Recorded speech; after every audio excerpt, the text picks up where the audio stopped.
Hello, YouTube. It is Pirate on the Run. Back. You should see me doing like the Richard Nixon pose, head on your shoulders, peace signs up. I don't really know why I did that. And we're back in the single player with another video after a long hiatus because I got really bored and I actually recorded a multiplayer video saying I was going to stop making YouTube videos. But I got kind of back into Minecraft recently playing in my single player world and I'm going to show you some changes and then work on the map trap a little because this one is a let's play, so I kind of have to try and do some let's play-ish things. Alright, change 1. Here we are. This is kind of modeled off, it's like this little circle room based off my multiplayer house. This is the cave exploration station. Here underwater. Ooh, squid. Kill you. Kill you. Kill you too. And I'm gonna kill you. I'm not really sure where their hit spot is, but it's not that hard to find. So yeah, and you can see in this chest I have lots of goodies from exploring the mega caves down here, which, I mean, I can't really run you through them quickly. I can try and give you a glimpse of the scale of it maybe by looking in this ravine. These are some holes from the ocean, and it just keeps going, and there's caves everywhere, and it's ridiculous. I've spent hours down here. And if I'm lucky, I've lit up like a quarter, but I doubt it. But the spawn rates on, well, the reason I'm doing this, I just kind of swelled up by saying spawn rates on the mob trap I have been building, I've gone up drastically from this. Now, they're still not very good, but it used to be like one mob a day. It was ridiculously terrible, even though it was in the middle of an ocean and stuff. But now, I get a few mobs. Of course, right now, nothing's spawning.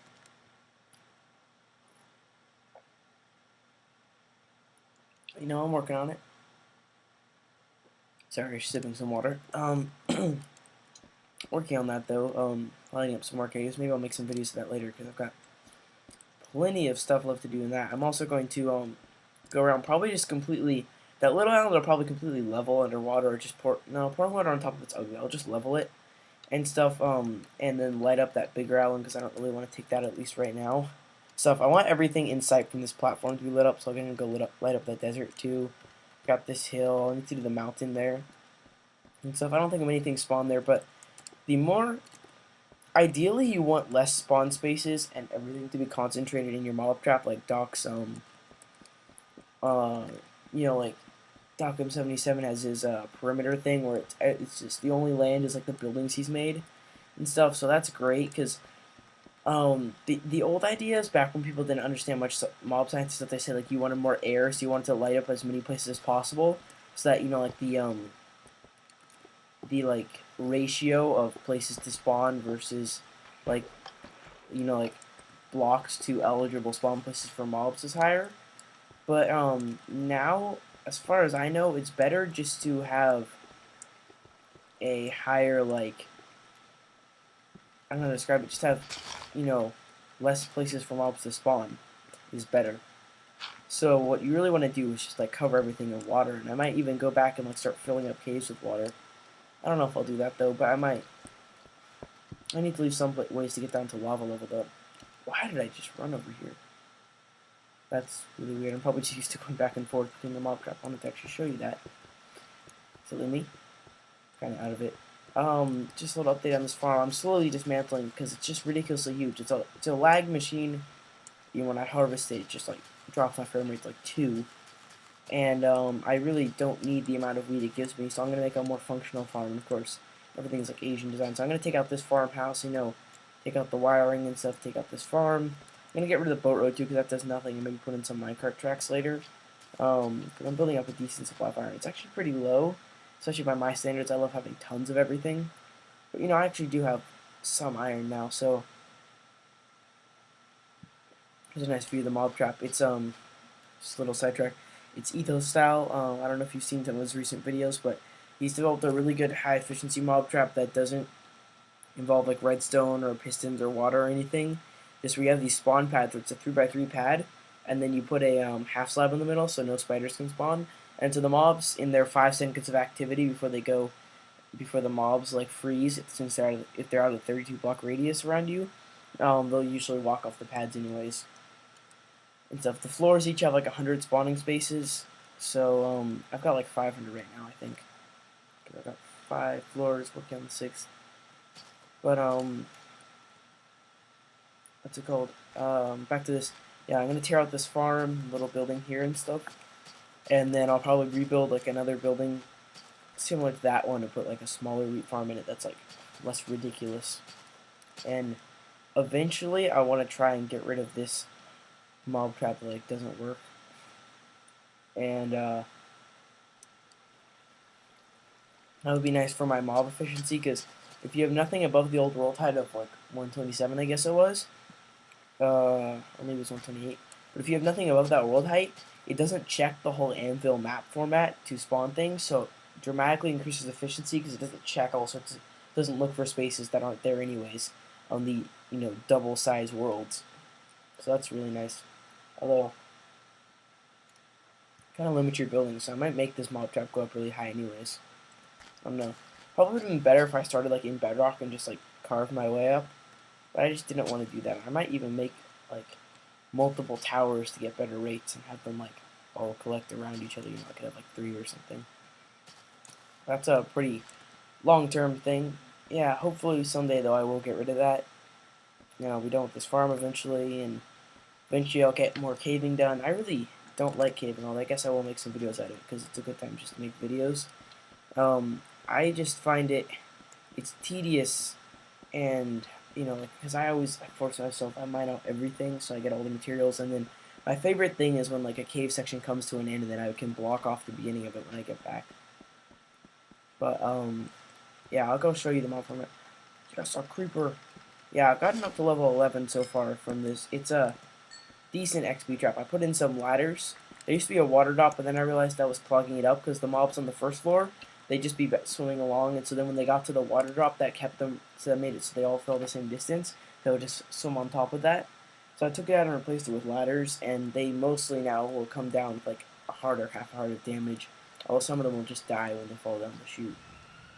But it's a okay XP grinder, and that way I can start probably making enchanting tables soon and get some bookshelves. And if you don't know, 1.3, in 1.3 books are going to take leather, so you might want to stock on books now. I'm going to probably start planning my reads after this video, or maybe in this video I'll do that. So I can make books now and get bookshelves, because leather is a pain. Even though I have a cow farm, they're still irritating to get, because cows don't drop it that often.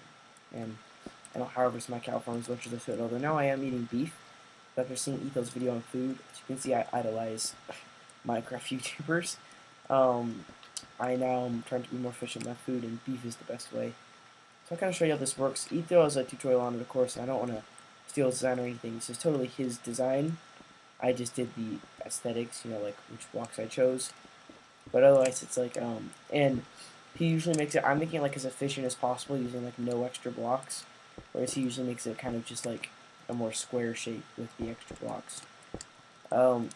It's a little bit easier to build that way, but I think it actually looks cooler this way. I don't know, tell me what you guys think of that. No! Sorry. That didn't belong there though. Let's see. Torches on this. The lighting for the outside is pretty important because you don't want to be wasting mob spawns on the outside of your mob trap. That's kind of pathetic if you ask me. But I think the lighting system works well. I don't know, but I've never seen a mob spawn on the outside. I assume that means it works well. First, the lighting is kind of, I don't know, but I guess it works pretty well. Yeah, I don't really know what I was going to say, but I have discovered that the big lighting pattern I do with the torches actually leaves one spot with light level 7 in the middle of it. But mobs almost never spawn, and it's fun to occasionally just fight like spider or skelly or something. So it's not like so it doesn't become like completely boring and I get all complacent. So I'm just gonna do a little bit more building of this because I know it is pretty boring to watch. I'll just show you guys spawn pads. They have to be too high so the mobs can't climb out of the water canals. And that's all I'll do. Then I'll leave some torches up here so I can come back to it later without like a creeper up here who's gonna blow me up along with part of my tower. Been using the tree farm a lot, obviously, to get all this wood, and wow, I'm so glad I built that thing. It's so helpful. You can get like 3 stacks when you harvest it fully, and that's great because then you get like 12 stacks of planks from that, and that's enough for like 2 or 3 levels. It's like 2.5, I think you can get out of tree farm. So that's awesome. And I don't know. Tell me what you guys think. I'm gonna do some more research into the mob science stuff with the mob spawning. The wiki actually is not that great as far as the mob trap page. It's mostly just instructions on how to make like an old design for a 50 by 50 underground. Well, I guess ideally underground trap with water canals. So it's not like the best resource on that. Although maybe the page on mob spawns will be helpful for this, since I'm trying to figure out like how they look at their spawning. This is how I've been lighting it up. I haven't checked if it actually works, like using F3 and stuff. I just want to take the time, but I thought it'd be a pretty good idea because it kind of spreads out the light, and I assume it's good enough because I've never run into mobs coming back from that. And I get to do the fun part. Whee! And I can just no, I already showed you my underground base. Let's see if I can get the furnace now. Alright, I think I'll take some of the iron and the diamonds and redstone and stuff back to my base, and really base my house and store it, because I never actually like have moved all my stuff into the castle like I am someday going to. Someday. And I did find an abandoned mine shaft. You might have guessed that from seeing the tracks in there. I didn't explore it much though, because those things are ridiculous too. It's gonna like double the size of the cave, just the abandoned mine shaft, because those are giant, and even more confusing than a normal cave system. So I'll eventually explore all of that and get it figured out and get tons of tracks from that, and I can use those tracks for building the railway that'll help me get around. So that will be nice. And once I start getting some enchanted tools and stuff so I can work faster, that's probably when I'll finally take the time to get rid of this thing and finish getting rid of the farm, because really, once you've experienced doing everything with level 40 plus enchanted diamond tools like I have on the server, everything else seems so pathetic. So let's see, do I have any obsidian? Do I really have no obsidian? I guess I only have made like 1 diamond pick or something. Yeah, I get a feeling this video is getting pretty long and maybe kind of boring. So I think I'll make this the end of the episode for today. Hopefully I'll have lots more to come and won't get burned out again on Minecraft like I did from playing so intensely and stuff, and a couple other things made me kind of get burned out on YouTube too. But I'm back, and for now I'm excited. Thanks for watching, guys. Have a great day, and goodbye.